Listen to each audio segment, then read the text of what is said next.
Good evening, Chair. Calls to order Legislative Session Day 24-022. I would ask you to please join us for standing with the pledge, followed by this evening's prayer. I pledge allegiance to the flag of the United States of America and to the republic for which it stands, one nation, under God, indivisible, with liberty and justice for all.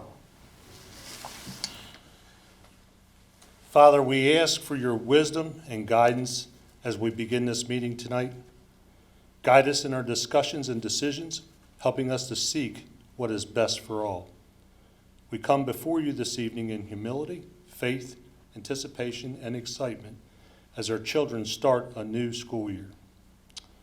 Lord, we ask you to continue to watch over all students, teachers, staff, administrators, bus driver, aides, all who are involved in our children's education, Lord. Watch over our law enforcement partners and first responders. Heavenly Father, we thank you for the many blessings in our lives and for all that you have given us. We ask these things and more in your most holy name, Lord. Amen. Amen. Agenda item number 4, presentation of proclamations. We have none. 5, consideration of petitions, applications, appointments, and nominations. Council appointment, Police Accountability Board. May I have a motion? Council President, I move to approve the new appointment of Teresa Walter. May I have a second? Second. Thank you, Mr. Riley. It's moved and seconded to approve Ms. Walter for the Police Accountability Board. Is there any discussion? Mr. President. Mr. Penman? I just want to say Chief Walter has been a blessing for this county. She has been one of the best leaders I've ever worked for in law enforcement. And while it hurts me not to be able to vote yes for her, I'm going to abstain because of the conflicts. But I look forward to your role on this board. So thank you for your commitment to Harford County. Thank you, Mr. Penman. Anyone else? Mr. Bennett? I just want to thank her for doing something with her retirement that supports the community. When I retire, I will be watching TV. But, also on a serious note, whenever anything comes up with Chief Walter, it's about how well she ran her staff, how well she trained her staff, how well her staff has supported our community since forever. So I think she's a great addition to this board to help support the whole community at large. Thank you, Mr. Bennett. Anyone else? Chief, I also want to echo the comments of my council members. I've had a pleasure of knowing you for quite some time. You've been outstanding in everything that you've done, and we welcome you. After this vote's taken, we're going to welcome you to the Police Accountability Board. Ms. Dixon? Mr. President? Aye. Mr. Guthrie? Aye. Mr. Penman? Abstain. Mr. Giangiordano? Aye. Mr. Riley? Aye. Mrs. Bolsados? Aye. Mr. Bennett? Aye. With 6 votes in the affirmative and 1 abstention, the appointment is hereby approved. Congratulations, Ms. Walker.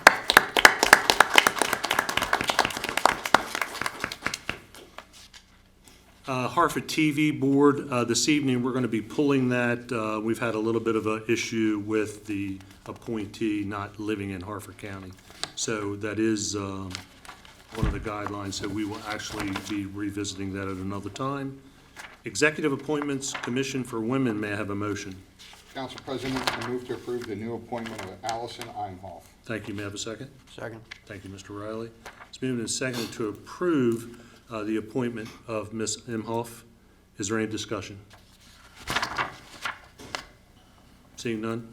Ms. Dixon? Mr. President? Aye. Mr. Guthrie? Aye. Mr. Penman? Aye. Mr. Giangiordano? Aye. Mr. Riley? Aye. Mrs. Bolsados? Aye. Mr. Bennett? Aye.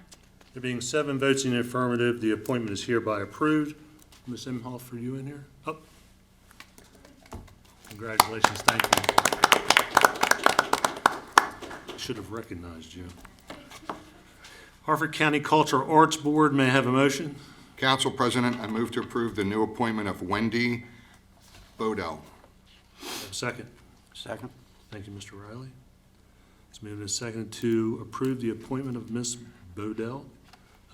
Is there any discussion? Seeing none, Ms. Dixon? Mr. President, Aye. Mr. Guthrie. Aye. Mr. Penman. Aye. Mr. Giangiordano. Aye. Mr. Riley. Aye. Mrs. Bolt Saddles. Aye. Mr. Bennett. Aye. Being 7 votes in the affirmative, 0 in the negative, the appointment is hereby approved. Ms. Podell. Harford Center Board of Directors, may I have a motion? Council President, I move to approve the new appointment of Victoria Semeny And and the reappointments of Sue Ratman and Patrick Spicer. Mr. Bennett, you second that? Yep, second. It's been moved and seconded. Is there any discussion? Mr. Bennett? I love being on the Harford Center Board, and, you know, Sue and Patrick are amazing to work with and such an important part of the team. And I'm excited for Victoria to join us. It's a very special organization. Thank you, Mr. Bennett. Anyone else? Ms. Dicklin? Mr. President, Aye. Mr. Guthrie. Aye. Mr. Penman. Aye. Mr. Giangiordano. Aye. Mr. Riley. Aye. Mrs. Bolt Saddles. Aye. Mr. Bennett. Aye. 7 votes in the affirmative, 0 in the negative. The appointments are hereby approved. Are any one of these individuals in the House? Thank you. James V. Captain, Jim McMahon, Commission on Veterans Affairs. May I have a motion? Council President, I move to approve the new appointment of Christine Miller Lane. Thank you. May I have a second? Second. Thank you, Mr. Penman. Been moved and seconded to approve the new appointment for the Veteran Affairs Commission. Is there any discussion? Ms. Dixon? Mr. President. Aye. Mr. Guthrie. Aye. Mr. Penman. Aye. Mr. Giangiordano. Aye. Mr. Riley. Aye. Mrs. Bolt Saddles. Aye. Mr. Bennett. Aye. Being 7 votes in the affirmative, 0 in the negative, the appointment is hereby approved. Harford County Public Library Board of Trustees, we're going to hold that this week. They will be bringing another name forward as well next week, so we will have that on agenda then. 6, special presentations. This evening, council, we have representation from the Board of Directors of the Harford County 4-H Camp. Ms. Kastner, if you'd like to come forward, please.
Thank you for your patience.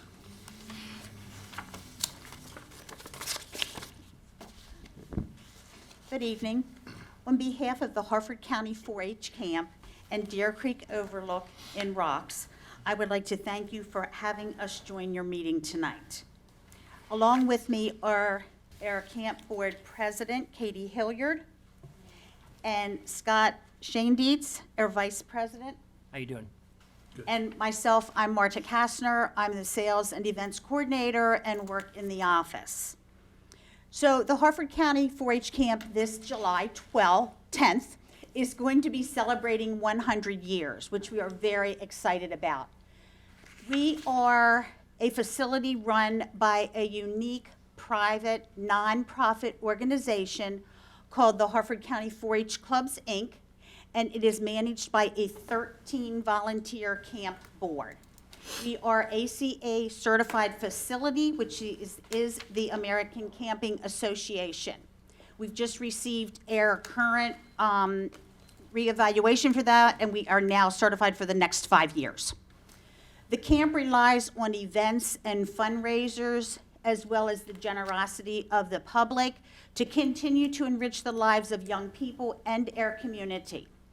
When possible, our volunteers also seek out grants and state programs that will benefit the camp. Facility provides a place for your youth to learn and grow. The mission of the Harford County 4-H Clubs, Inc. is to support the Harford County 4-H program. Through its board of directors, the Harford County 4-H Clubs, Inc. is committed to generating private funds to meet our youth's needs, and we manage and maintain the camp facilities for the visitors it serves.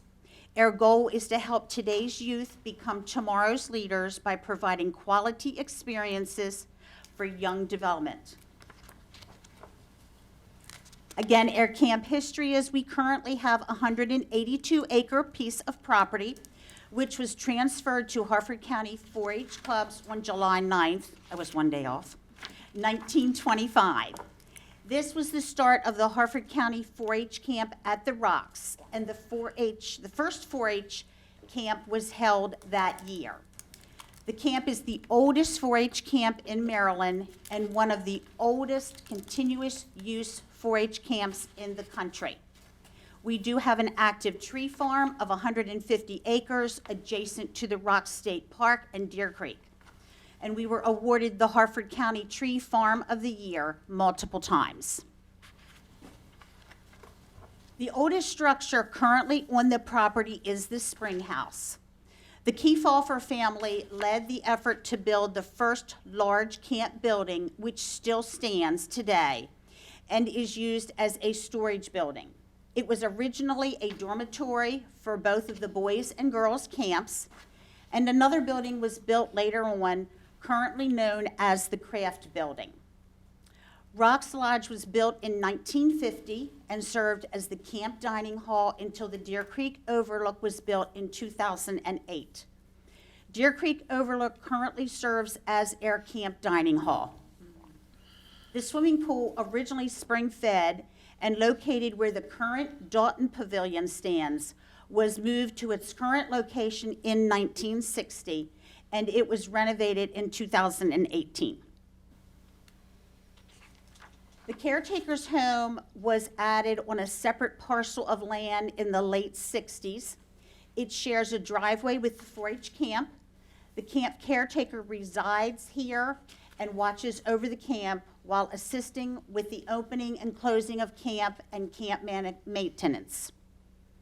The camp served as the location for the Harford County 4-H Fair from 1961 to 1987. The fair utilized the buildings and pavilions. The dormitory served as the indoor exhibit hall, and the dining hall served meals to the fair attendees. The current Ferncliff Pavilion was a show ring with a dirt floor, and the current archery pavilion served as housing for livestock. There was a white wooden fence under the walnut trees near the show pavilion for tying larger livestock. The open field near the main entrance also had a white board fence show ring. Our facilities of Deer Creek Overlook is climate controlled. It is an event venue and a banquet hall. It is a conference room also within the building. It includes banquet hall for up to 240 guests, a conference room for 45 people, and a commercial kitchen with the caterers of your choice and restrooms. Rocks Lodge is a seasonal venue, rentals from April to October only, and offers a rustic location with a fireplace. It includes a warming kitchen, banquet hall, seating of up to 150, and restrooms. This is a rustic indoor setting for groups. We also have our craft barn with the nurses station. It is a 32 by 84-foot wooden building for indoor activities and includes a nurses station with overnight accommodations.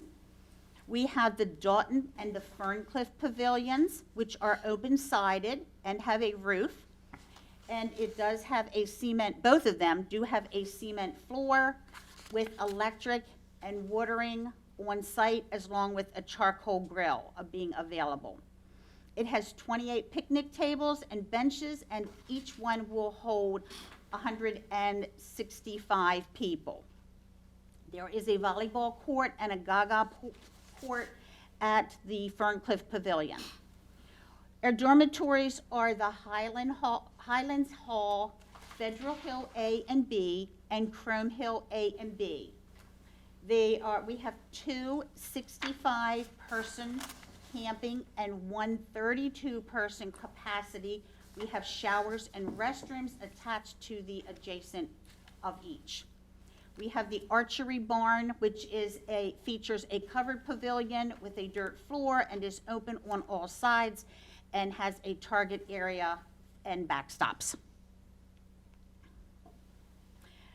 Our facilities also have fire circles. We have an outdoor kitchen. We have a swimming pool, concession stand, a cabana, athletic fields, hiking trails, and we do have availability for hip camp sites as well. In 2023, our summer youth camps were held, and we had the Harford County 4-H Intermediate and Junior and Clover Camp. We had the boys lacrosse camp, girls lacrosse camp, Cecil County 4-H camp, and Harford Music and Arts Theater camp. Other outdoor events include Harford County 4-H Camp Counselor Weekends, Cecil County 4-H Camp Counselor Weekends, Girl Scout Troop Weekends, Maryland 4-H Engineering Camp, club meetings, Harford County 4-H Meal Appeal, Harford County Achievement Night, and Harford County 4-H Rally Day. These are just some of the pictures of our different events that go on during the summer with our camps. We also offer scholarships for high school seniors. We have 2 annual scholarships awarded to deserving high school senior applicants who have volunteered at the camp and worked as a camp counselor. The camp scholarships also provide financial assistance scholarships to underprivileged youth campers, so they can also be involved in our camping program regardless of financial hardship.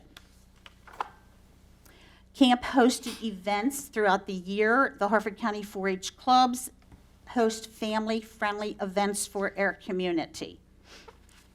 Some of the hosted events have been Teen Club for teens, Breakfast with Santa, Breakfast Easter Egg Hunt with the Easter Bunny, Stargazing Nights, Bingo Nights, Trunk or Treat event, barn dances, and an annual bull roast that we hold in March.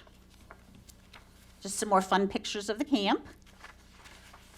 And throughout the year, the Harford County 4-H camp is rented out to the community in various events, as well as we also do host several nonprofit groups to come in.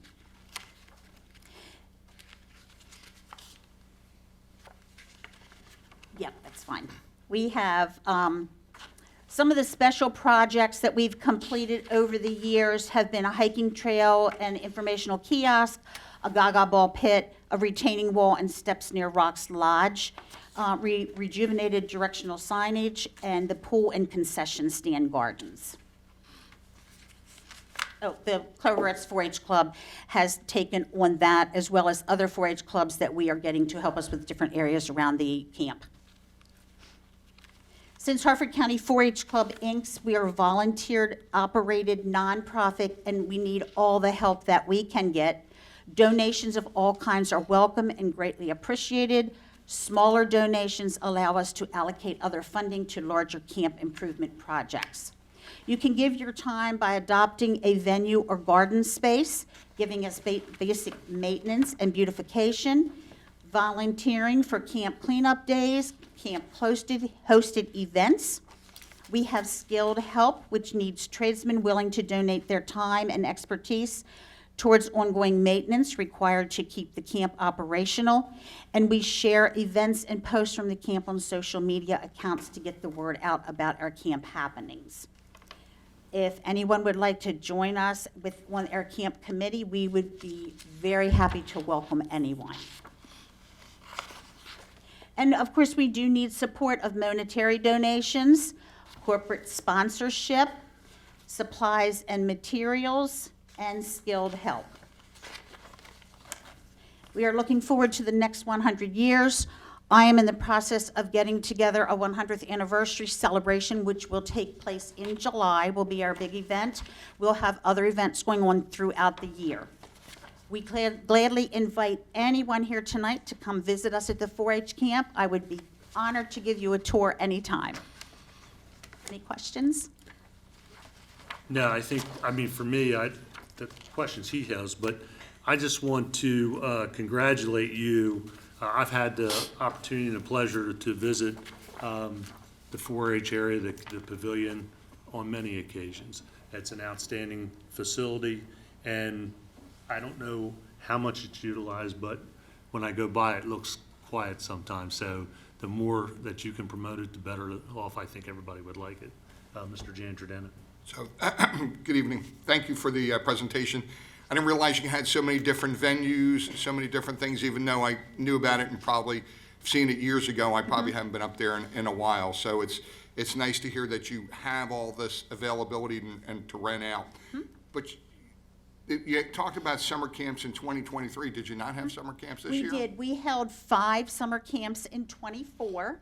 We have 5 that are returning in '25. I just had another inquiry today for another sports camp, and if we fill that one, we'll have about 4 weeks open, which we are trying very hard to fill.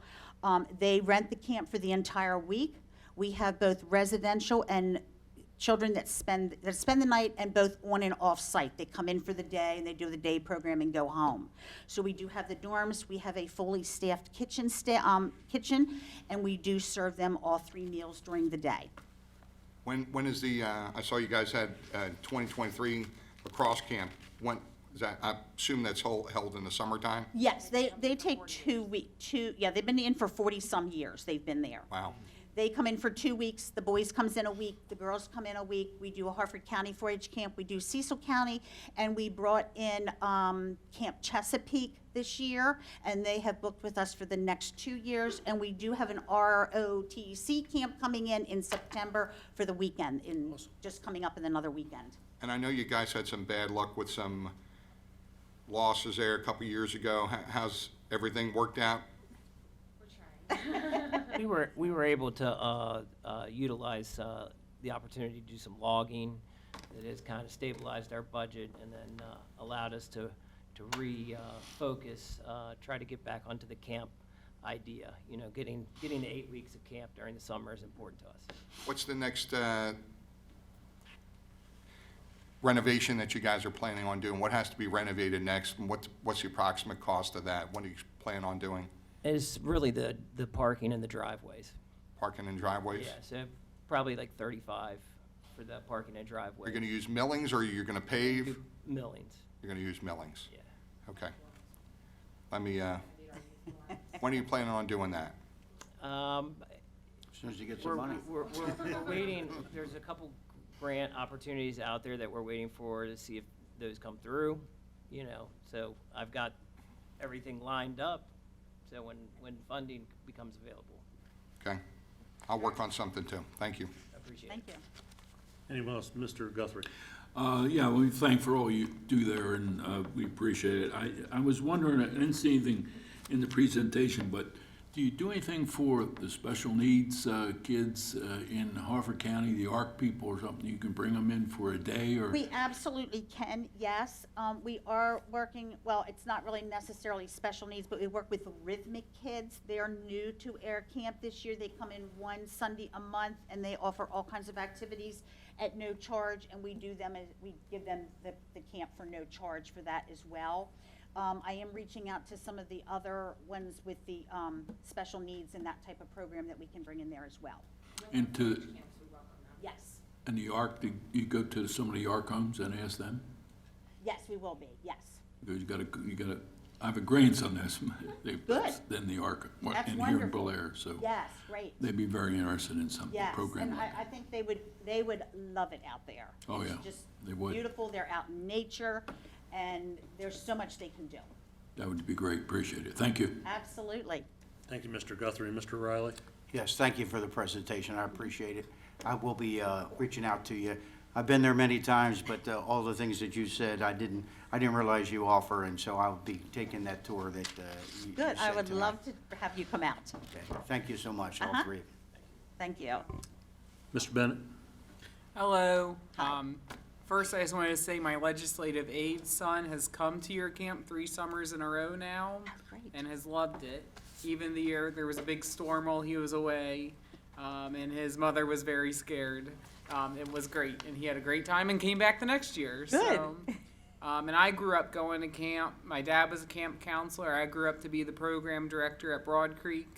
So I'm very aware of the operations of camp in the 21st century and how it's changed so much in the past 50 years. Exactly, yes. And I know it's a battle to preserve your weeks, right? Mm-hmm, To keep operating as many weeks as you once did. So it's great to see how you guys have flexed and changed over time. 100 years is a real accomplishment in the camp industry, you know, and Yes, a lot of thank camps you. have come and gone in 100 years. So that's a huge testament to you all and a big celebration. Right, yeah. I mean, I have a meaningful heart for this because my father went to camp there, I went to camp there, my children went to camp there. And it breaks my heart to think that something would happen to it, and I am there fighting as hard as I can. Thank you, Thank Mr. you. Bennett. Mr. Penman? Thank you, Mr. President. Thank you for the presentation. It sounds like an amazing facility and great programs that I wasn't even aware of. So it's definitely a great resource for the heritage of Harford County, and I look forward to it growing. And let us know if you need anything in the future. Great, Thanks. thank you so much. Mr. Giangiordano? Can we get a copy of your presentation? You have it. Digital copy, You have it. okay? I also have some pamphlets here, if anybody I would want the like a digital pamphlet. copy, so, Sure. and cards, Okay, I have some cards. pamphlets and things with me. thank you. If I may, I want to thank Mrs. Gunther, who's sitting in the audience, for bringing it to our attention and introducing me to Katie so that we could have this presentation tonight. So thank you for that. Anyone else? Thank you for your time. Thank you so much. Absolutely. Uh-huh. Council, next we have with us Director Carl Anderton from the Rural Economic Strategy. Good evening, sir. How you doing? Good to see you again.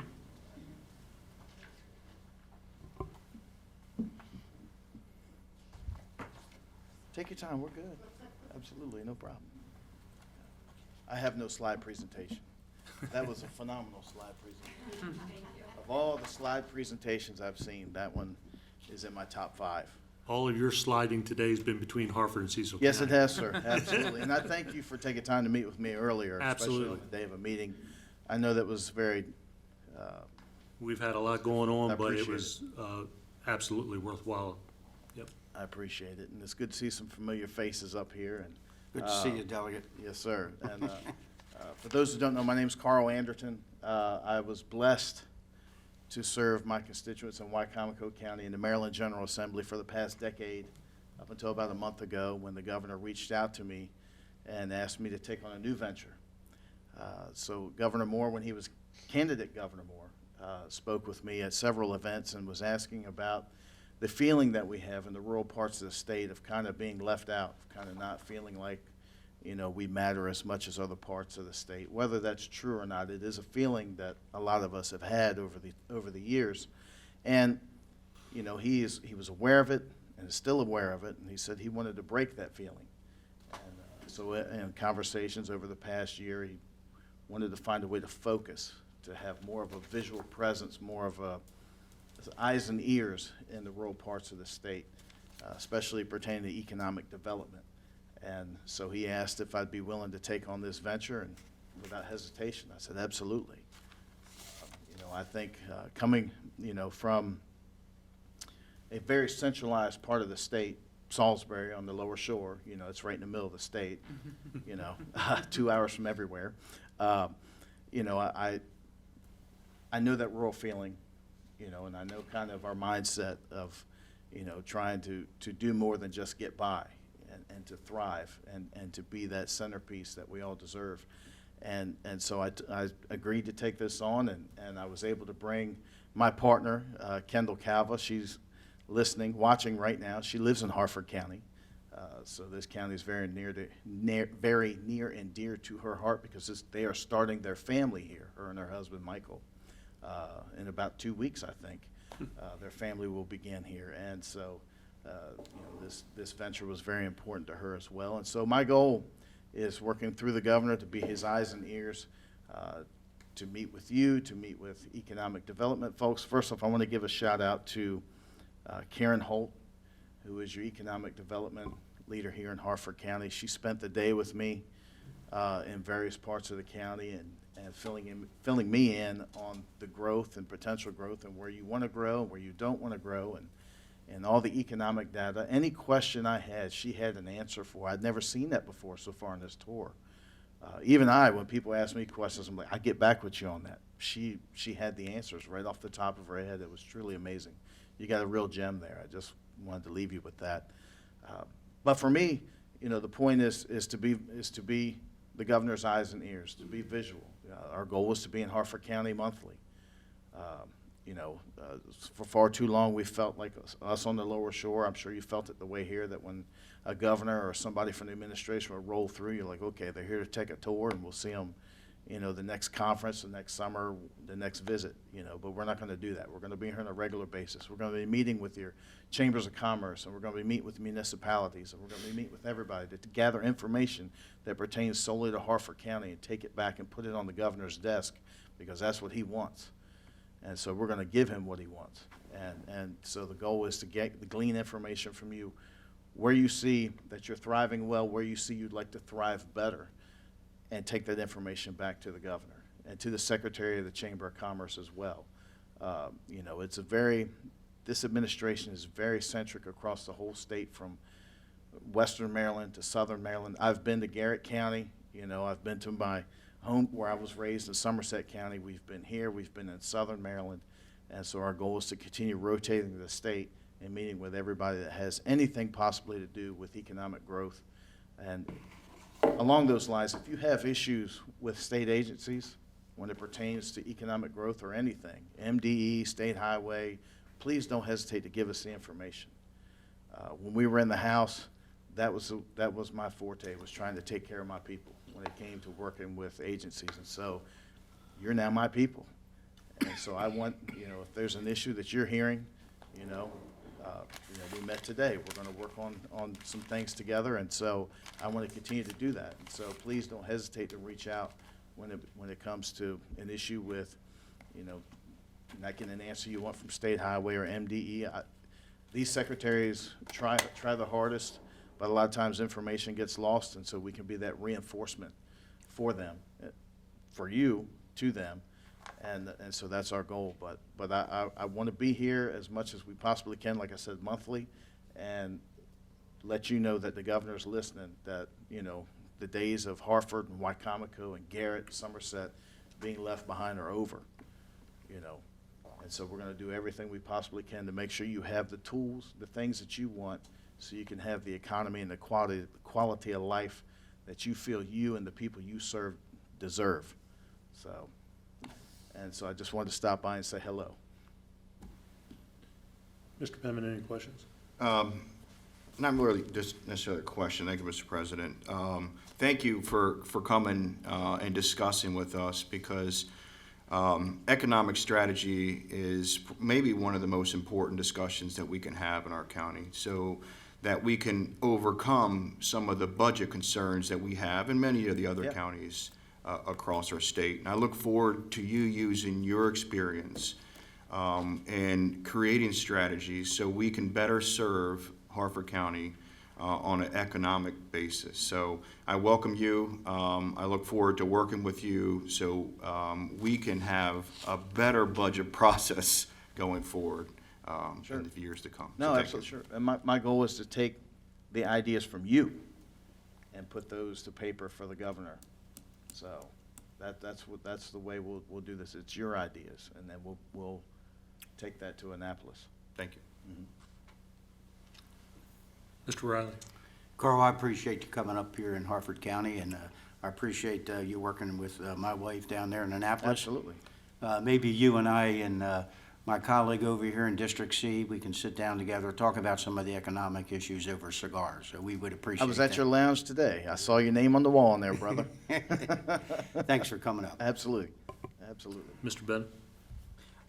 As you've been around the state and visiting other counties, can you point to anything that you see as economic success in the eastern, western, southern parts of the state, as far as where, you know, real growth is happening, real financial success and stability is happening? It's happening here. I see, I've learned today,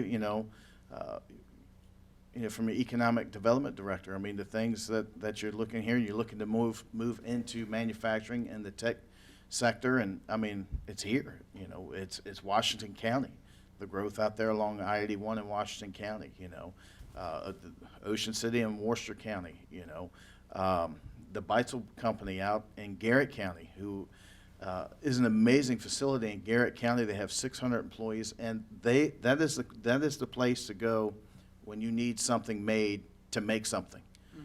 I mean, it's just it's amazing what they do out there. I mean, so there's successes everywhere. But I will say, and I'm not just saying it because I'm here in front of you guys tonight, but because of what I heard this afternoon. I mean, you guys are doing phenomenal. But the goal is to continue to push the needle in the direction you want to travel. But there's successes everywhere. The past few years there's been a lot of growth, and so the goal is to continue that trend and even faster.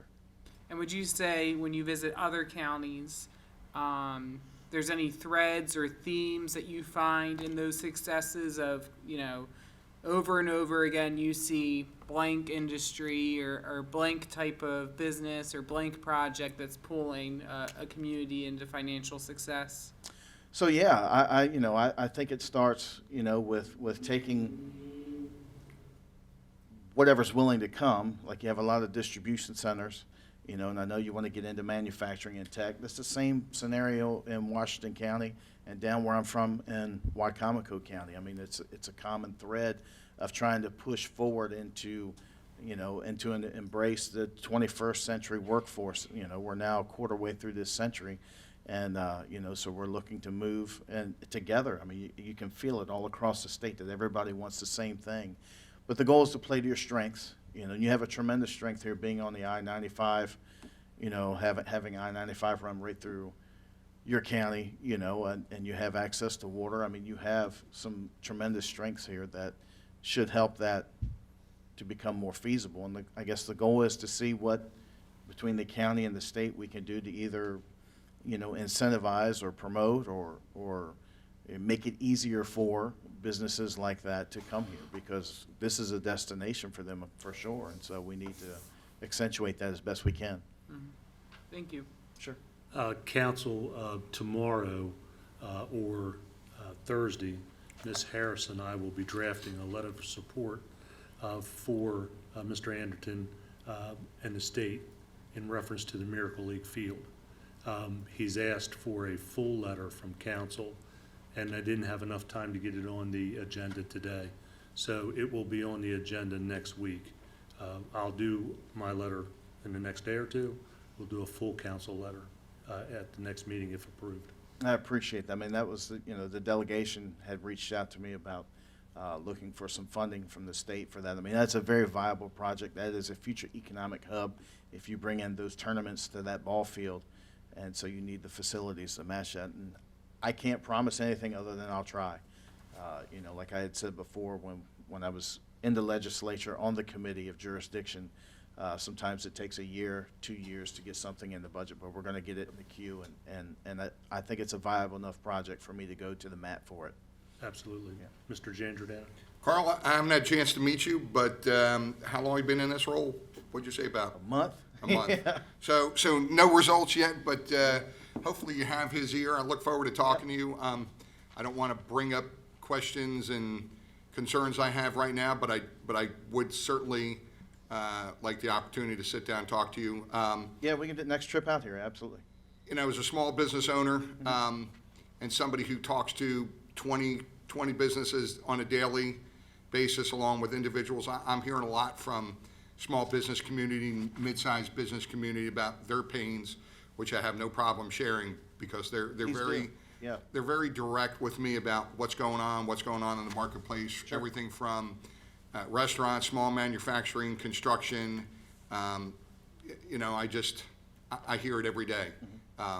You know, and they're asking me questions every day too. So to be able to get in somebody's ear to let you know what's going on the ground floor, it's probably a little bit different from most people that don't have the opportunity that I have to talk to people every day that confide in me. That's good, let's do that. Yeah, absolutely. And we do have a small success already in Southern Maryland. There was an issue with a large commercial development that was under construction, had to stop due to some geometric changes needed through State Highway. They were not getting the answers they wanted, so I took the suggestion to the governor's office and the Secretary of Commerce, and 2 weeks later, they're meeting on it now and getting it wrapped up so they can continue construction, so. And one of the other things is I'm on the government relations board for the IA&B insurance market, and I think if everybody has just seen some of the reports out there that said Maryland is now the highest state for car insurance. I saw that, yeah. I don't know how accurate that is. I have some other data that Florida, doesn't say, you know, well, right. Florida is usually number one, Right. but our home costs are probably gonna go up exponentially, most likely due to a lot of the storm chasers and repairing the roofs and the amount of money that people are putting out for the roofs.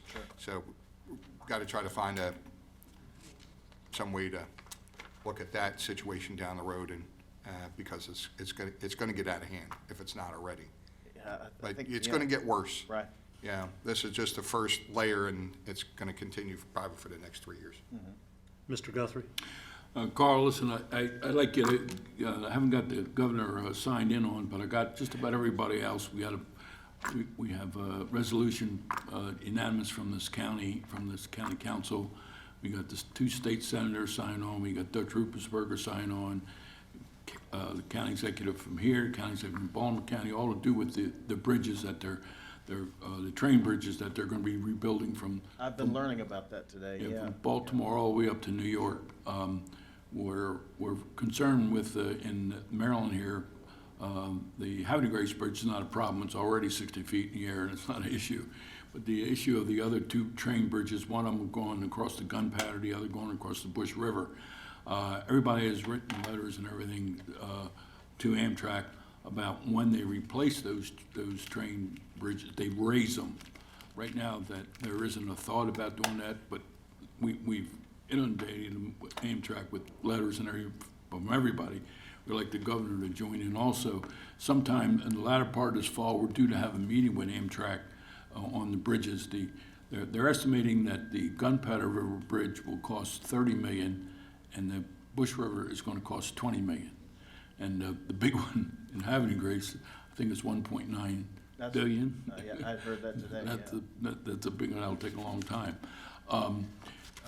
We have a lot of problems going on in both the Bush and the Gunpowder. A lot of boaters in there, particularly on the Bush. There's a lot on Bush because there's 2 yacht clubs and a marina there. We have a marina in Jobbatown, which basically is shut down this past May for problems to do with runoff, muddying the waters and causing them all kind of financial. They argued that, and also the bridges and out there, though they're going to replacing them, it's going to take many years to do that, and they haven't agreed yet. They talked about raising the Bush River Bridge about 3 or 4 feet, but that's making them people unhappy because they already open the bridge 4 times a weekend, you know, all summer. So they've got, you know, at length, you know, they got a lot of sailboaters up there. And so taking that up 3 or 4 feet ain't gonna work, you know. Yeah.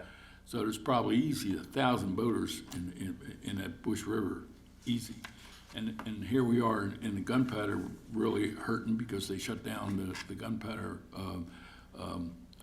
marina. And we don't know when it's for sale, but, you know, there's all kind of complications. We don't know what's gonna happen there, but it's essential that we raise those bridges. We hope, we're talking 8 to 10 feet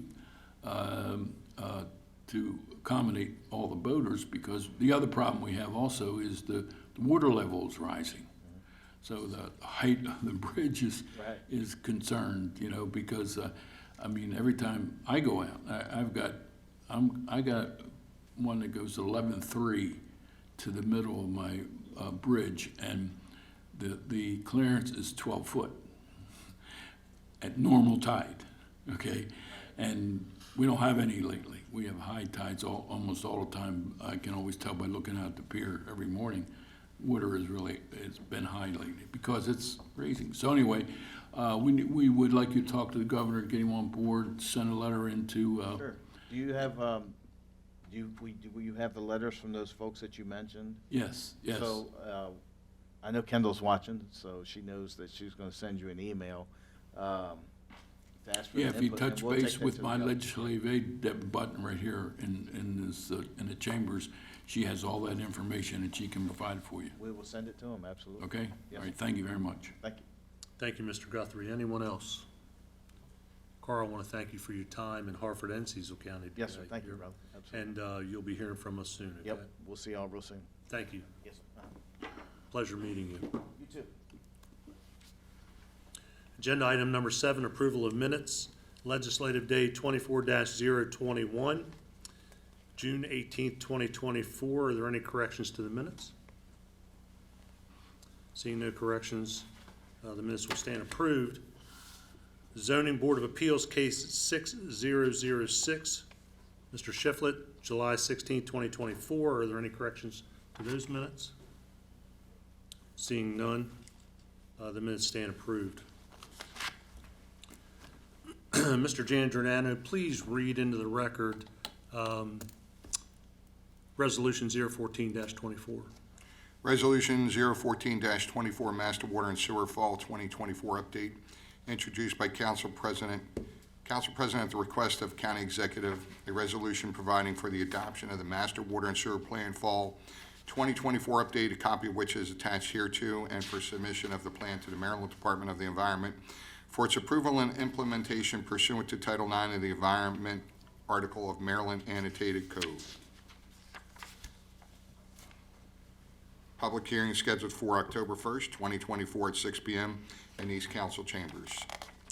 Thank you. Agenda item number 9, introduction of bills.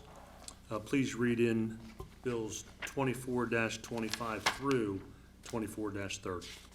Bill 24-025, zoning, towing, business, and storage, introduced by Councilmember Riley and Councilmember Guthrie, an act to repeal and reenact with amendments subsection C2 of section 267-60 CI, LI, and GI industrial districts of Article 7 district regulations, and to repeal and reenact with amendments the permitted use chart for the motor vehicle and related services use classification of all or Part 1 standards of Chapter 267 zoning of the Harford County Code as amended, to provide that towing businesses and storage facilities shall be permitted in the GI district and generally related relating to zoning. Public hearing scheduled on Tuesday, October 1st, 2024 at 6 p.m. in these council chambers.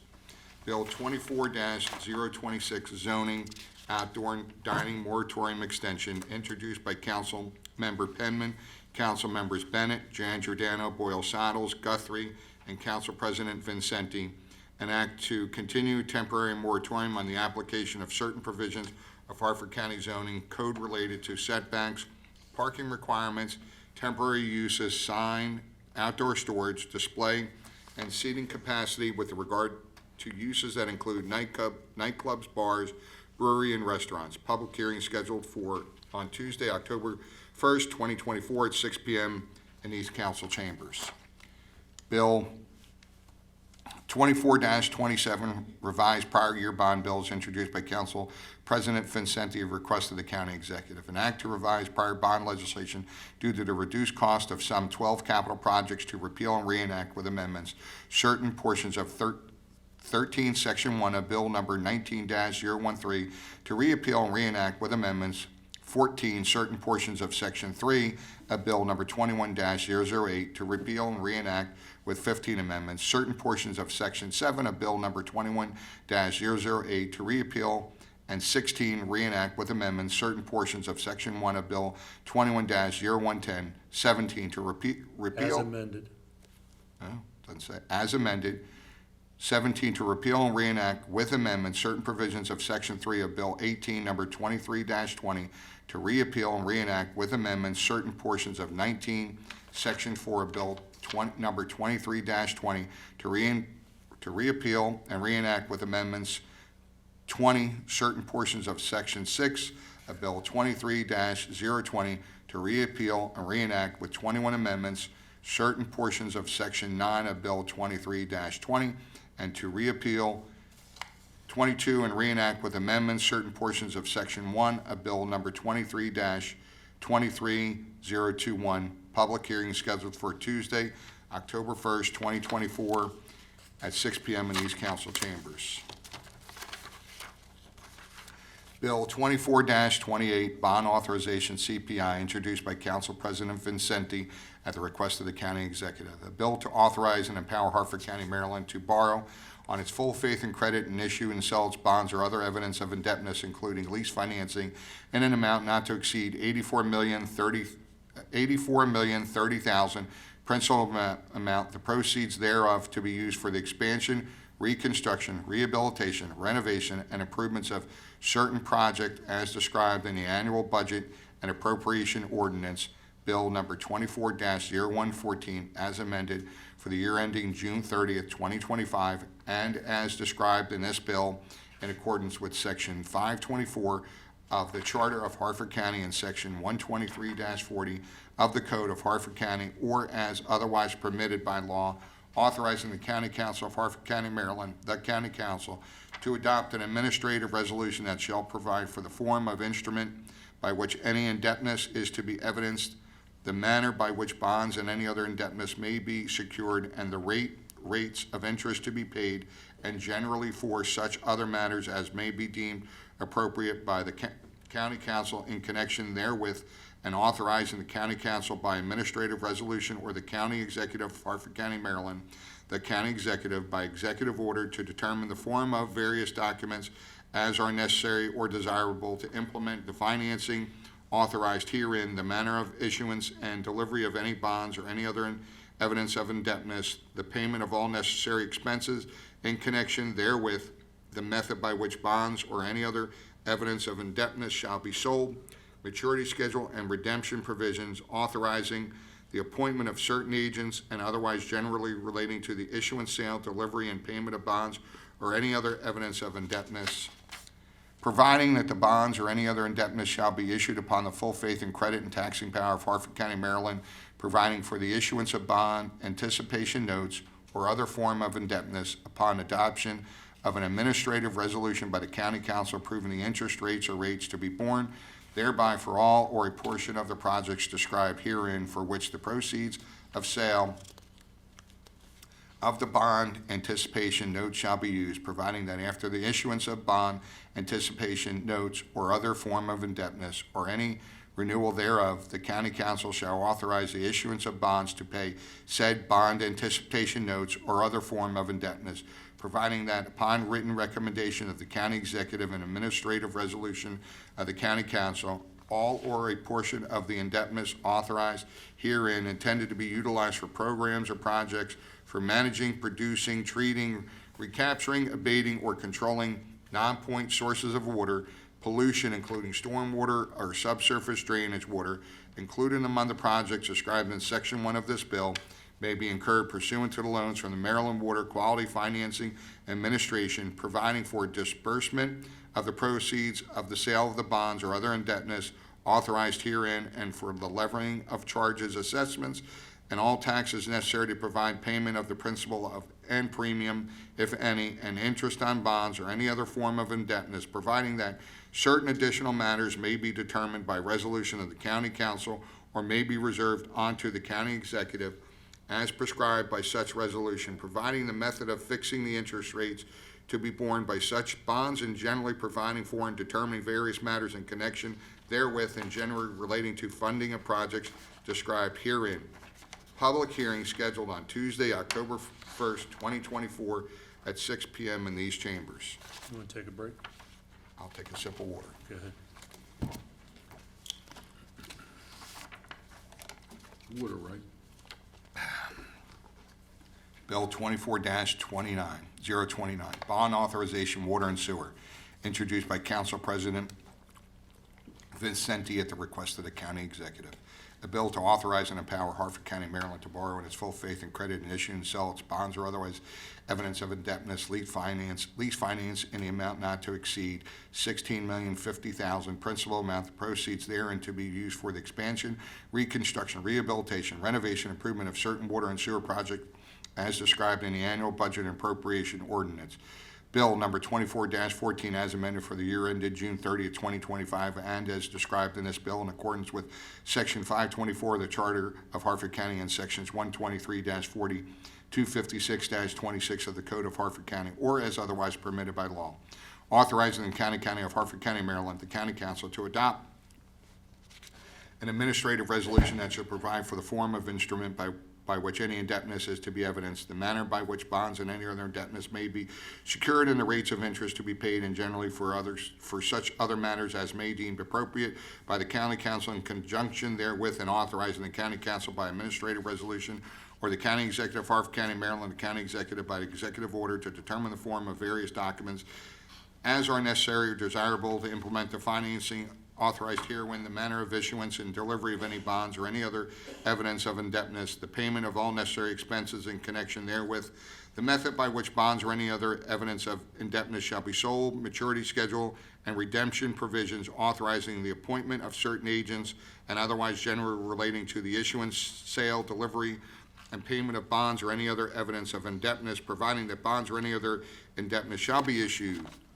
upon the full faith and credit and taxing power of Harford County, Maryland, providing for the issuance of bond anticipation notes or any other form of indebtedness upon adoption of an administrative resolution by the county council approving the interest rate or rates to be borne thereby for all or a portion of the projects described herein, for which the proceeds of sale of the bond anticipation notes shall be used, providing that after the issuance of the bond anticipation notes or any other form of indebtedness or any other renewal thereof, the county council shall authorize the issuance of bonds to pay said bond anticipation notes or other form of indebtedness, providing that upon written recommendation of the county executive and administrative resolution of the county council, all or a portion of the indebtedness authorized herein may be incurred pursuant to loans from the Maryland Water Quality Financing Administration, providing for disbursement of the proceeds of the sale of bonds or other indebtedness authorized herein, and for levying of charges, assessments, and all taxes necessary to provide payment of the principal of any premium, if any, and any interest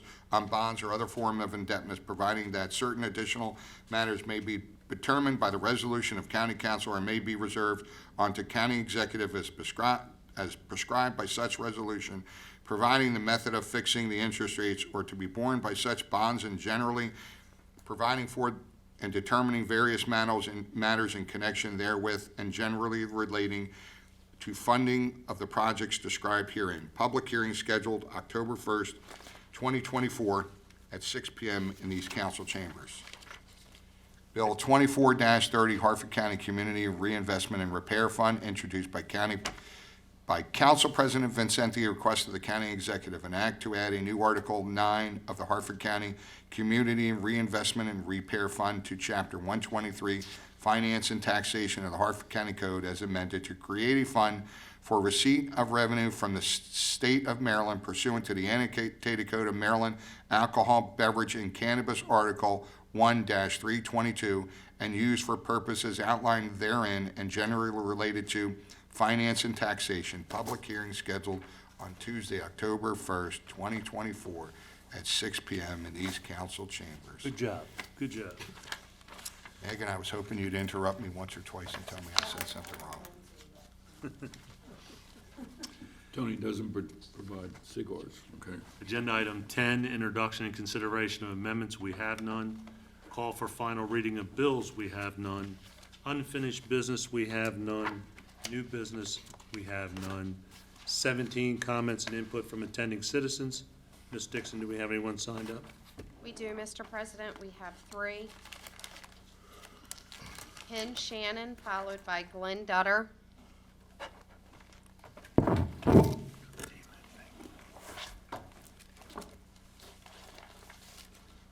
Good evening, sir. Name and address, please. Good evening, Council. I'm Ken Shannon, 2044 Park Beach Drive in Perryman. Hope you all had a nice summer, had a chance to relax. I know it's not easy getting back into the swing of this. I left the house in a rush tonight and grabbed my Harford Land Trust hat instead of my 3P hat. But that's okay, because I'll say something about the Harford Land Trust.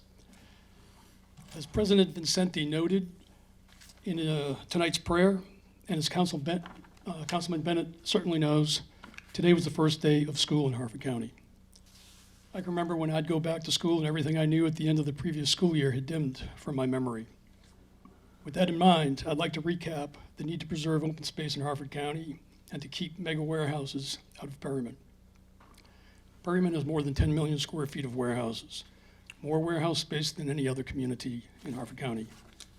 Perryman has 3,971 square feet per person, 20 times more than the average for the rest of the county. The Perryman community found out in November 2021 that the Chesapeake Real Estate Group, or Craig, and the Mitchell Company plan to put 5.2 million square feet of mega warehouses on a farm in the middle of the Perryman community. Nearly 400 people showed up at the community input meeting for the Mitchell property in opposition to that plan. Nearly 1,000 people signed a petition to oppose warehouses on the Mitchell farm.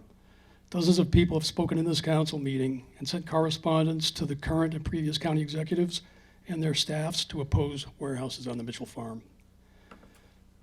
Despite all the known opposition to mega warehouses on the Mitchell farm, in August 2022, Craig quietly changed the plan to make the mega warehouses 66% taller. They went from 40 feet to 65 feet high. The volume of the mega warehouses increased by 130 million cubic feet. That plan is still posted to the Planning and Zoning website. It was not announced nor discussed with the neighbors, the Perryman community, nor the council.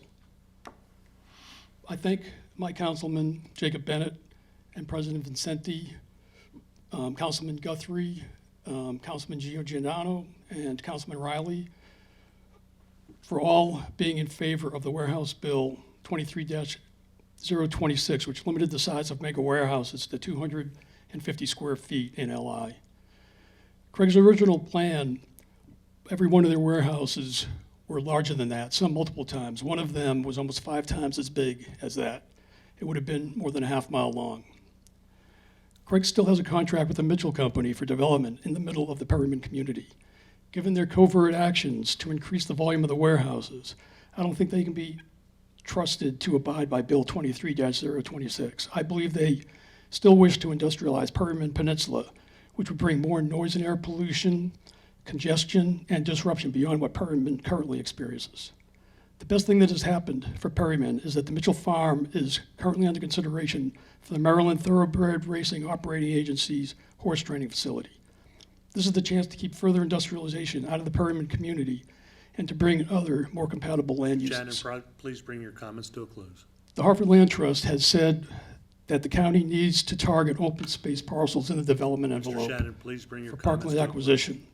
The Mitchell Farm is exactly that type of property. Thank you. Thank you, sir.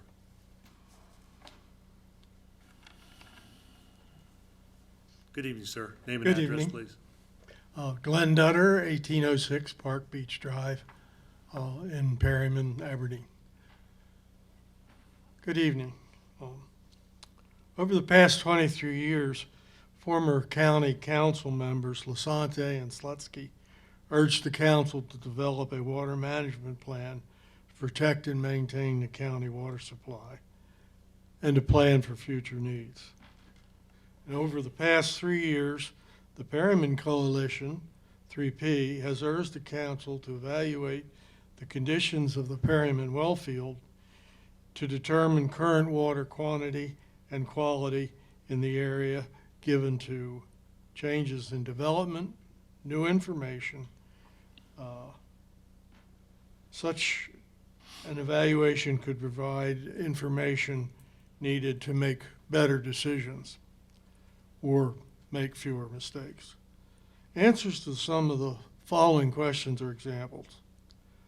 What contaminants are now in the well field, and how and why are they getting in there? And what's causing this? We know from experience and research that withdrawal of well field water can pull in contaminated groundwater from outside the contributor area. How much withdrawal and/or infiltration reduction causes such an intrusion? How have past actions to reduce intrusion such as that affect the problem currently? How have past contamination problems and new development affected well water supply? What can be done to maintain well water supply and reduce contamination and possible future problems? Notice how all these are interrelated: supply, demand, current. It's a rather complicated thing. If current contamination water cannot be reduced, what will be needed to provide sufficient uncontaminated water? As an example of this, suppose Perryman is selected for thoroughbred racehorse training. How will the horses be assured the volume of clean water they will need?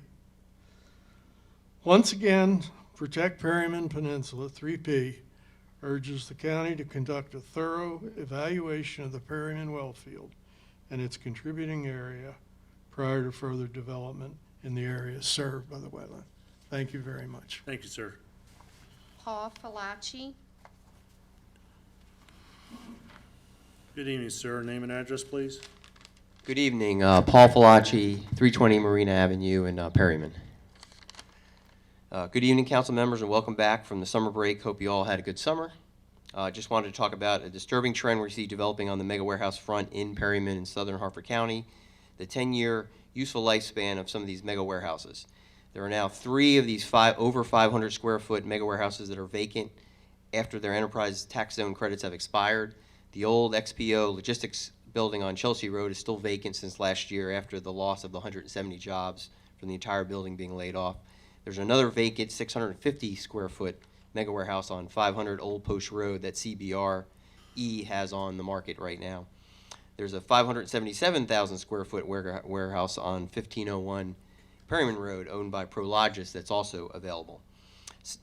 There's a local business, I won't mention the name right now, is in talks to move out of their 650 mega warehouse on Chelsea Road that they just moved into in 2015 to consolidate, automate, and reduce jobs to a new 800,000 square foot high cube warehouse they want to build, which is illegal thanks to the Bill 23-26 that the council and Ken highlighted, who voted for that last year. It seems like these buildings that take hundreds of people to run for under $20 an hour jobs and wages are no longer needed in the enterprise zone, and their enterprise zone tax incentive period of 10 years expire. Glad the council voted again in 2023 for Bill 2326 to keep any new mega warehouses from being built in light industrial, general industrial, and the CI areas. Let's fill the empty ones first and end the enterprise zone's tax breaks for the undeveloped land in Perryman and Aberdeen. Let's use enterprise zone's tax credits to put businesses into existing buildings there. There are plenty available. This can leave more land for water aquifers and water source protection area in Perryman to fill with water that is filtered through grass, sand, and farmland versus mega warehouse roofs, trucks, and parking lots. Not sure about you, but that doesn't sound very thirst quenching to me. Nor does it seem to be good for the quality of the water reaching our schools and neighborhoods. A recent analysis by 3P in-house civil engineer Stacy Stone revealed that the current water source protection overlay area has 3,343 acres. 1,385 of those acres are controlled by Harford County, and 850 that is currently impervious acres covered by buildings, parking lots, or roads. That's a 61% when the law states only 50% of any individual lot can be impervious. How can that be? Exceptions and bad math. The overlay also only currently covers about half of the Mitchell Farm, Let's expand the area to include the entire farm so we can protect a vital, refreshed area that supplies water to 30% of Harford County. This supply of fresh water is one of the big attractions for a possible horse training facility. We need to have an updated source water assessment for the Perryman well field, was since done in 2000, and an updated hydrogeology and estimation of groundwater contribution study that was last done in 1997. Thanks. Thank you, Mr. Falaci. There are no more speakers, Mr. President. Thank you. With no more speakers, we'll move to agenda item number 16, business from council members. Mr. Guthrie. Thank you, Mr. President. I think everybody's heard about Abington Woods and the recent scrapping of the plans to rebuild those warehouses there on that property. Thank the administration and the county executive for being able to kill that project there and get an agreement out of them they will stabilize the lands there that they cleared 70 acres. And unfortunately that the 20-acre bill mine wasn't in effect at the time when they started clearing that land, so they got to clear 70 acres to the 20 acres so that it wouldn't be such a big problem. But they cleared 70 acres, and they're going to replenish that, manage stormwater, and on-site plant trees also.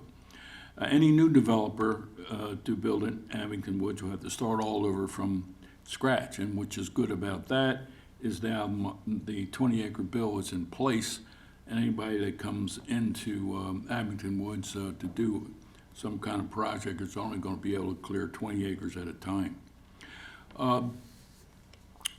We had a passing here in the county that really affected a lot of us, myself included. Lydia Brennan was legislative aide here last time when I was on the council, and she was my legislative aide. I was the one that hired her in the first place.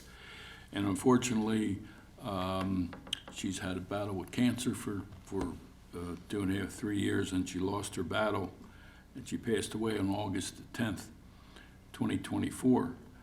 She's certainly going to be missed by everybody. She was out in Michigan at the time before she transferred here. She didn't transfer here. Her husband was transferred to Aberdeen Proving Grounds. He wasn't a soldier, but he's a contractor, transferred there. So she came with him, and she was looking for a job. She did work for a senator out there in Michigan, and her journey in public service began in 2012 here when she became my legislative aide. She's representing District A. She worked closely with myself, and we became very good friends, and with their family also. And we had them over the house many times with their 3 children. Went swimming in the pool. Really had a great time. But 48 years old, certainly is very young to die of cancer. She had a heck of a battle. One thing that a lot of us here were at the funeral, and at the church. The 3 children who were young, still very young children, she wrote 3 letters to all 3 of them. And the 3 kids had to get up on the microphone and they'd read the letter. And there wasn't a dry eye in the house, I can tell you that.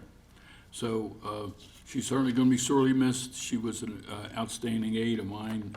She then, after I left the council, she went to work for Councilman Curtis Bueller, and after that, she left the council and then fought a losing battle. They did someone mentioned about the schools opening, and I want to remind everybody about the school bus law. We've had a lot of problems in the county with people passing school buses when they stop. You better understand what the penalty is. Maryland state law says drivers must come to a complete stop at least 20 feet from the school bus when the lights are flashing red and the stop arm is extended. Unless separated by a physical barrier such as a median, it is illegal for a motorist to pass a school bus from any direction until the stop signals are off and the bus has begun to move. The fines can be up to $570 now. So think twice before you pass that school bus, because they also have cameras on there, a lot of school buses that take the picture of your license plate, and you can get a $570 bill. But it's a lot better than driving past a school bus and have a child walk out and you accidentally hit them. One final is, if everybody knows about the Plecker property on Route 7, I think we finally got something settled what we're going to do with the Plecker property. It's been sitting there now vacant for over 12 years. The county bought the property, overpaid for it at the time, and it's been sitting there all this time because they couldn't sell it. So I sat down with the administration last week and negotiated something that was actually, there's money in the budget already for it before, so we're going to take the, I think it's about 25 acres there, going to split it in half. It's going to be a dog park on one side, and the other side is going to be for people to bring their shrubbery and tree limbs and that stuff. It's not a trash transfer station. Don't get that started, because we had a lot of battles with that the last go around. But no, it's just going to be a place to put your shrubbery, and the other side a dog park. I know Gloria Moon will be very happy about that. That's all I have, Mr. President. Thank you, Mr. Guthrie. Mr. Pittman. Thank you, Mr. President. I want to welcome my colleagues back from the summer recess. I think I can speak for everybody that said this summer went way too quickly. I'm excited to be back in session as we introduce and evaluate all the systematic legislation as well as the new initiatives that we have been working on throughout the summer. As we move through the fall and the winter session, more legislation will come to be introduced once it's vetted and finalized. Just a couple notes on events. It's a veterans event. We all served hike to promote healthy connections for veterans, active military families, and friends. Taking place on Saturday, September 21st at 9 a.m. to noon at the Poplar Grove Park at 3519 Conowingo Road. So if you're interested, Vet Commission at harfordcountymaryland.gov. Here's the flyer. I'm sure it's on the county website. September is also Recovery Month, and there's several different events. I just want to go through just a few of them. International Overdose Awareness Vigil will take place on August 31st by Voices of Hope. Ripken Family Recovery Night on September 6th. Softball for Sobriety, September 7th. Softball for Sobriety again, Competitive Day, on September 14th. And the Homecoming Gala on September 12th. So be on the lookout for some events for Recovery Month. I also welcome, along with Council President, students back for the 24-25 school session. I want to thank the Harford County Public Schools for the invitation to help welcome many of the students back this morning. It was fun and exciting to see many, many smiles and also see the Council President with pom-poms in his hands, shaking them around. Just a couple different updates as the comprehensive rezoning process continues. I'd like to provide an update on the process and the next steps in the procedure. The application process has opened and closed, and approximately 66 comprehensive rezoning requests have been received. Of those 66, 10 of those include upzoning requests in the District B area. The next step in the process will be critical in determining what applications are moving forward for consideration by the Harford County Council. Currently, the executive branch, particularly the Planning and Zoning Department, are carefully evaluating those applications and will hold public input meetings in the future. Eventually, with the Department of Planning and Zoning input, the executive branch will submit legislation that will recommend zoning changes to the County Council for evaluation and consideration. It is my belief that not all applications will be recommended by the executive branch and therefore not sent to the Council for review. Throughout this process, my office will remain open and transparent with all community members to ensure the best decision is made for District B and Harford County as a whole. Each application recommended for District B will be thoroughly reviewed, and the impact of the community and economic balance will be measured. As always, if any community members have any questions or concerns, I encourage them to reach out to my office for further discussion. In addition, as many know, because of the closure of the Brandon Shores Power Plant, PG&E has become tasked with increasing power capacity by installing additional towers along approximately 37 miles of transmission lines within their existing right-of-way spanning from Harford County, Baltimore County, and Arundel counties. Many of these right-of-ways traverse residential neighborhoods, directly impacting District B and many other residents.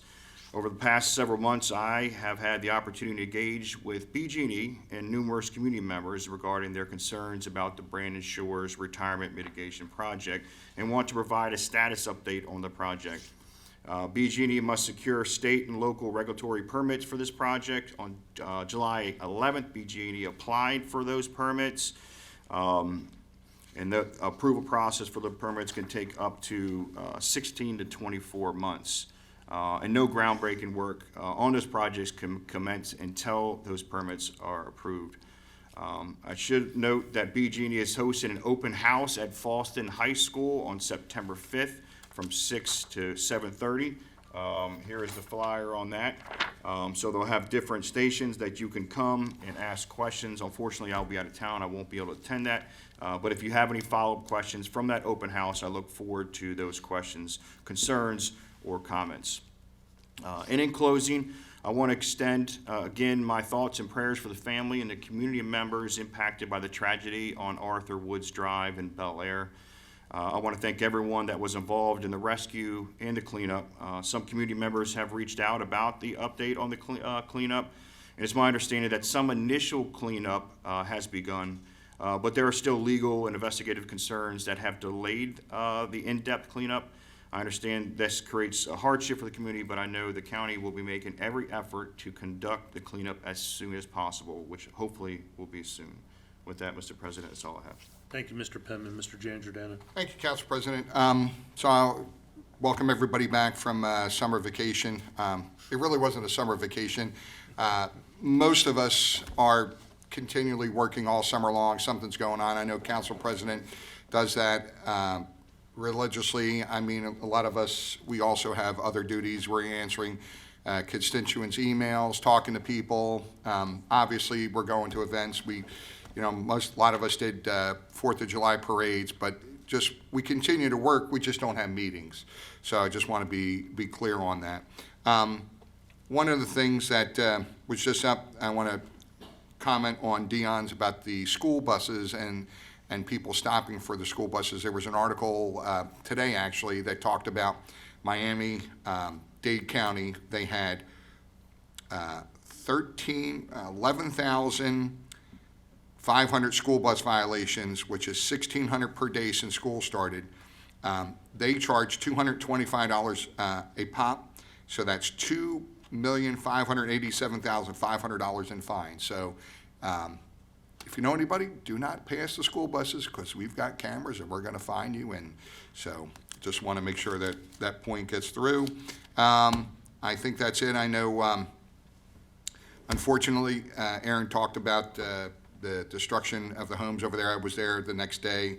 I did have some people that I had insured over there, and they've been out of their homes since then. So, and then that blast did radiate, and there's a lot of homes that are damaged not far from there. So we'll see what goes on with that. But my heart goes out to all those people that are displaced and lost everything. I think that's all I have. Thank you, Council President. Thank you, Councilman Giangiordano. Mr. Riley. Yes, just 4 things. Congratulations to the new Eagle Scouts from Troop 777. There was 8 of them in one particular event. One of them happened to be my grandson, Mason, so congratulations, Mason. Also, the Norrisville Volunteer Fire Company celebrated its 30th anniversary. I want to, again, welcome Megan. I know she's been here a couple months while we've been off, but in any case, I appreciate your work on the legislation. And it's also glad to be back and welcome to my colleagues. Thank you, Mr. Riley. Ms. Sottles? Thank you, Council President.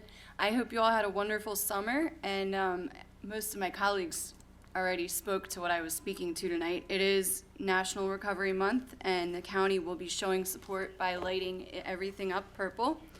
As we transition into the new season, I'm excited about the upcoming sessions and the opportunities that they bring. Have a good evening. Thank you.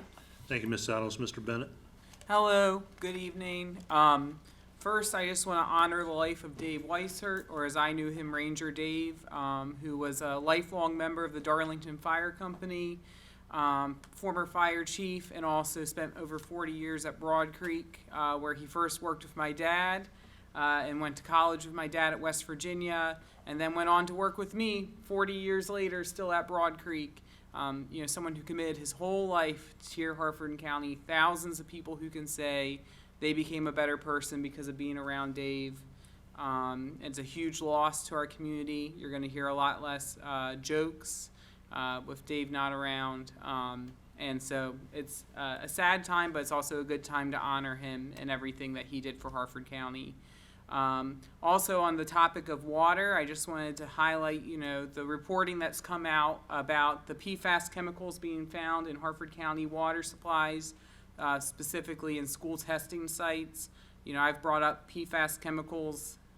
It's wild to think that I can say years ago, but at the very beginning of our time on the council together, and my concerns over those and my prediction then that we are going to hear about it more and more in our water supply, and we're going to hear more and more from the EPA about it, and now that's happening 2 years later. I just think we as a council need to be aware of that. We need to be looking at what other counties are doing. For instance, Prince George's County suing the manufacturers of those chemicals to help pay for infrastructure to get it out of their water supply, and take seriously the idea of protecting our drinking water. A few things, everyone's very busy over the summer, and I won't say everything I did or else it will be summer again. But I did get to attend the Legislative Black Caucus Town Hall that happened this summer, which is the first time the Legislative Black Caucus has ever come to Harford County, which was a really historical moment and cool to be a part of. I also got to attend the groundbreaking for the new fire station coming to Bell Camp, a long-promised fire station that's finally coming, and it was really exciting to be there with the council president and celebrate that. And then also just want to update as Board of Ed liaison. I've been, again, advocating now for years for Harford County to change their reading curriculum to one that matches best practices and known science of how children learn. When you get reading right, that's the first step to getting everything else right. And advocating at the state level, the State Board of Ed has now introduced policy that would require counties like Harford County to change their reading curriculum, with our new state superintendent pushing for that. And they'll be working through that in the next month. So we should know by the end of September on if that passes or not. And if it does, we should be seeing some pretty dramatic change in Harford County Public Schools as far as what materials are used in the classroom to teach children how to read. So that's very exciting. A lot of years of progress pushing for that and to see that come to fruition. And then the last update from my office is come March, I'll be a dad. So my wife and I are expecting our first child, and that's very exciting news. Just in time for budget season, as if it wasn't busy enough. So that will be very exciting. So thank you all. Thank you, Mr. Bennett, and congratulations again to both of you. Comments from Council President. As you've heard, we've had a very, very steady summer. I am going to touch on a few things that I believe are important. Mr. Penman talked about today, first day back to school for the kids. It was amazing. The kids were embarrassed in some cases, I think, that we were all there. But it was good to go to Jopletown High School, Magnolia Middle, and Deerfield Elementary. And then on a personal note, I want to recognize my grandson, Jake, was able to start school again today, so we're really pleased with that. It's going to be a hit and miss thing, school, in-house, and then also at home with a tutor while he still continues to do his rehab. But I also want to recognize the Harford County Farm Fair. I want to thank the Parks and Recreation for the outstanding service they provided there for all of our Farm Bureau and 4-H kids. Livestock sale again was fantastic. Mr. Tibbs, always very busy there. It's good to see you, sir. And then most of us, if not all of us, I believe, went to MACO, Maryland Association of Counties Conference. And it's always very beneficial for reaching out, seeing other elected officials from other jurisdictions, talking with them with legislation that crosses over borders, they can give you some insight to how they're handling certain things there. But while I was gone, I have to thank my wife Jeannie for attending the Harford County Sheriff's Office graduated class, EL 39, which produced another 17 law enforcement officers here in Harford and Cecil County. And then Ms. Harris attended a couple of other boards and commissions while I was gone. You heard Mr. Riley talk about Eagle Scouts. I think there was about 9 or 10 total across the county on summer break. I went to the opening day at the Miracle League Field. Today we were there talking about some other facilities that are needed at that site, along with Delegate Griffith and Tom Walls. And this week we also will go to celebrate the ribbon cutting for the lights. Next week, is it? Next week for the new lights that are on the fields there. And then sadly, over the summer, we have lost a tremendous amount of people in the county, and I just want to touch on a few. And we want to express our deepest condolences to the families and friends of the Gelati family, the Brennan family, Williams family from Cecil County was a past elected official over there, a dear friend of mine. Reg Treban, who is very active in 4-H and the farm fair, also a Harford Living Treasure. Harold Hubble, Reverend Hubble, also a Harford Living Treasure. I think it's important to note that he dedicated 11 years as a memorial chaplain for Harford and Cecil County's Volunteer Fire Association. He was instrumental in starting the chaplaincy programs for Harford County Sheriff's Office, Bel Air Police Department, Emergency Operations Command, and served as the lead chaplain. He was very involved with the farm fair, where he served as the chairman of the prayer breakfast for 14 years. The Dardozzi family, the DeFore family, Councilman Bennett mentioned Dave Weiser, past chief at Darlington Volunteer Fire Company, and then Sharon Blevins, served 28 years at DOC. So Jeannie and I and my colleagues would ask you all to keep them in your thoughts and prayers. And with that, we'll adjourn this meeting. Thank you.